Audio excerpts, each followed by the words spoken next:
Hi guys, my name is Heather Rendell. I'm enrolled in the Education 5800 course.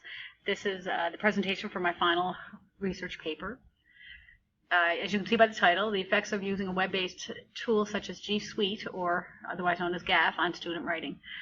I have to be honest, my research didn't go as I had planned. With all the work-related issues we've had this year in Nova Scotia, I had to change and kind of adapt as I went along. It ended up being more of what's called a design-based research assignment project. I spent a lot of time reflecting on my own practice, and I was able to implement Google Apps for Education, or G Suite, into my classroom because it's part of our teaching tools here in Nova Scotia.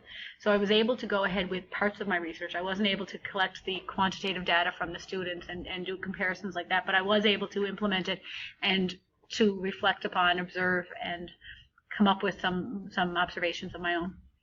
So that being said, let's dive right in. First, this is simply the layout of the next couple of slides that I have. I chose to organize it based on my paper. So you'll see my intro, my lit review, research methodology, research findings, conclusion, and discussion are all going to be tackled in the next couple of slides. Okay, so you have my introduction.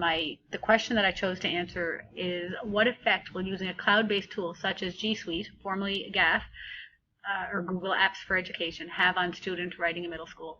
So the rationale for this, there's a couple of reasons I chose.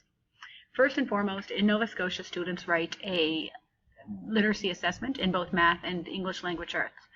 In our school board, the area that we have identified as being an area of need with grade 8 writers is the mechanics, the spelling, grammar, punctuation, and most of us can agree we see that. That is a need. Most teachers see it in their student work. It's not just in English language arts, it's all encompassing. So this is an area that I would like to help my students become more effective communicators, more effective writers. So being given a tool like Google Apps for Education, I wanted to see what effect is that going to have. Is that worth my time to really implement it? Because if it's not worth my time, I don't want to. We face a time crunch here as teachers, so obviously the best tool for the job is what I want to use. Another reason I wanted to try it out, if you will, was the partnership between the Nova Scotia Department of Ed and Google. Having that partnership and having this tool being provided to us, I felt I should check it out. I should see if this is worth my time. Right? That partnership created a feeling that this is a tool that our department feels is safest, secure for our students. I'm going to try it out. And last year, our tech guru, I'd call him, he ended up in-servicing a couple of teachers within our board from each of the middle schools.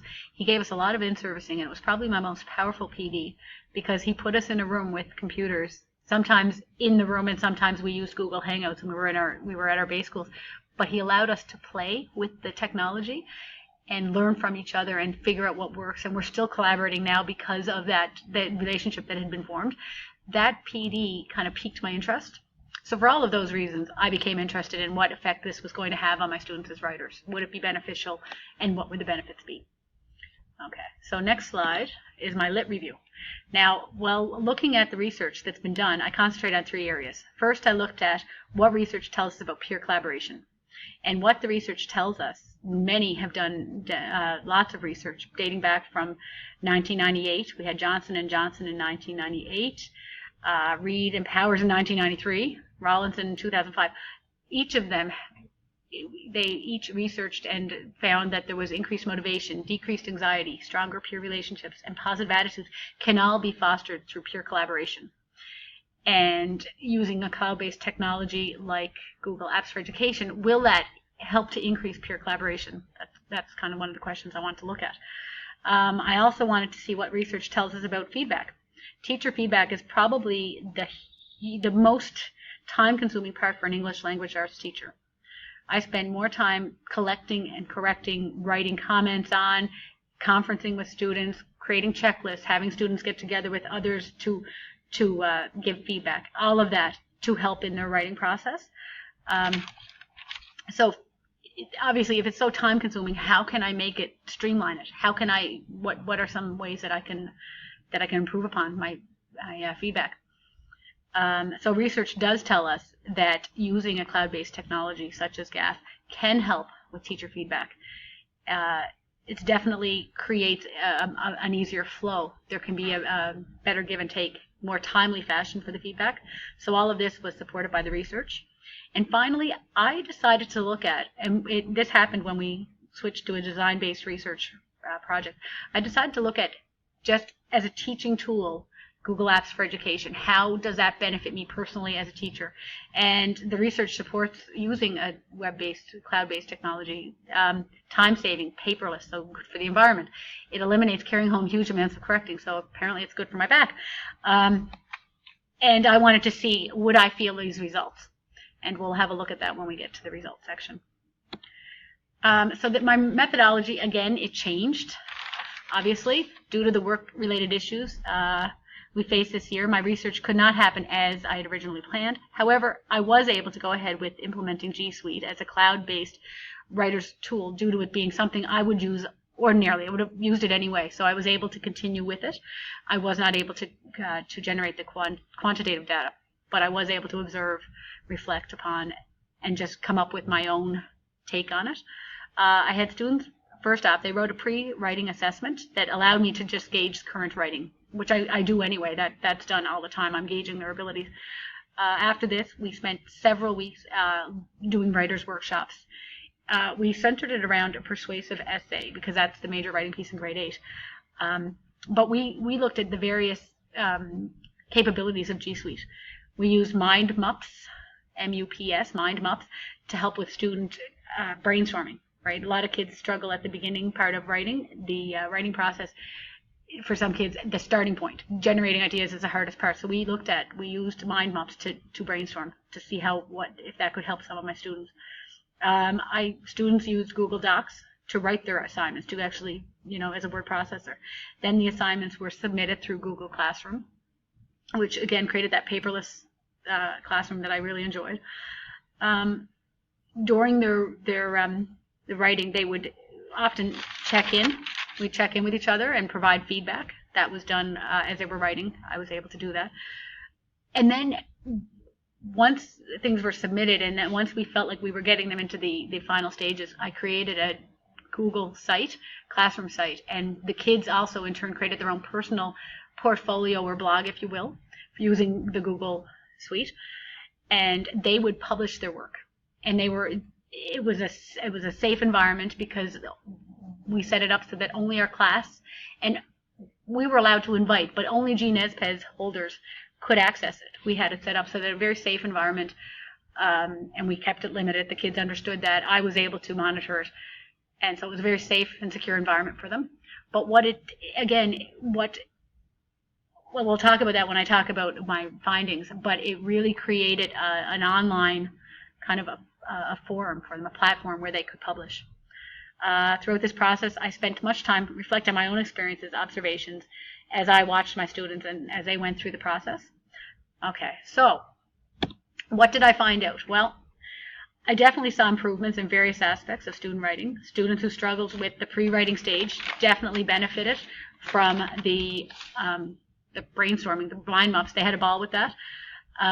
Because they could do all kinds of stuff. And the thing about kids, if you give them the tool, they're going to play with it. They're going to manipulate it and see what it does. So there was a lot of co-learning going on. It wasn't just me as teacher. I was learning with them, and they'd show me something cool and say, Miss, you got to check this out. So that was definitely, it created a sense of engagement, right? We had the team atmosphere going on.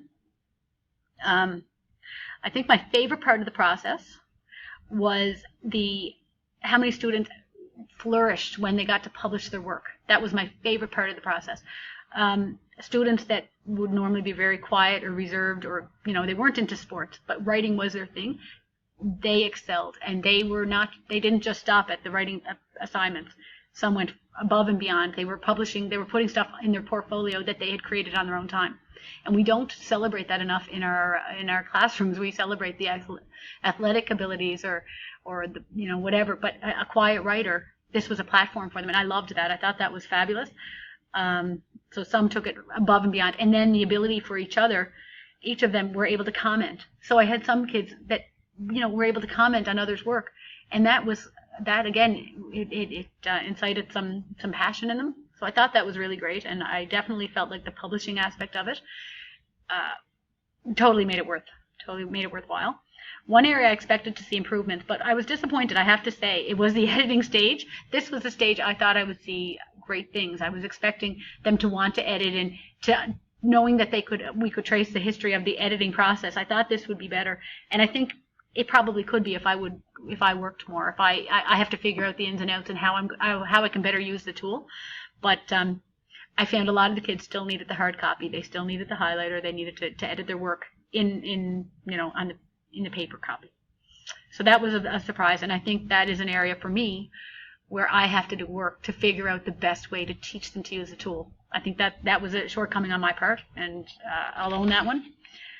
So on a personal note, and it's not on the slide in front of you, but I did say that I really reflected on how I could see Google Apps for Education working for me.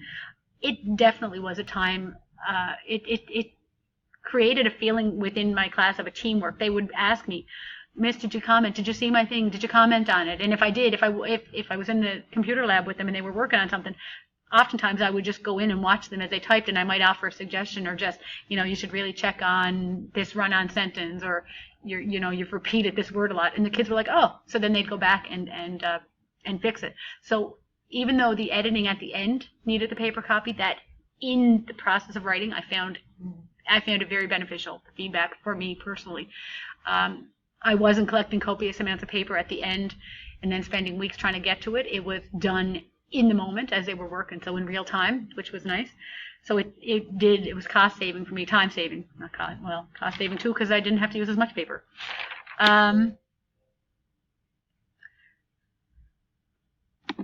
The final thoughts. Okay, so implementing G Suite into my daily routine was not without its pitfalls. We can all relate to that moment where we try to implement technology and we fail because something went wrong. The computers didn't work or what have you. But you have to have a plan B. And of course, seasoned teacher, I always have a plan B, right? No, not always. But anyway, the overall benefits made it so much. It will be part of my daily routine from here on in. But I do have to iron out a few issues, obviously. It was worth the learning curve, right? Getting over the learning curve. The tech for tech's sake doesn't work. I realize that. It has to be authentic to the kids. They have to see meaning behind it. They have to see purpose. And when all that is in place, yeah, it's a great learning tool. It's a great collaboration tool. And the kids will also, they'll take it. They'll run with it if you allow them. They'll learn about its processes and what it's capable of. So that was really neat, that learning process with the kids, kind of creating the teamwork. So overall, I definitely found this to be enjoyable. It was challenging. Obviously, this year wasn't without its challenges, but being able to implement and to do it as part of a project so that I was kind of focused on it, not just adding it in and not thinking about it and reflecting on it, was definitely of benefit. So I appreciate your time, and good luck to everybody, and hopefully we all have a wonderful end of the year. Thanks.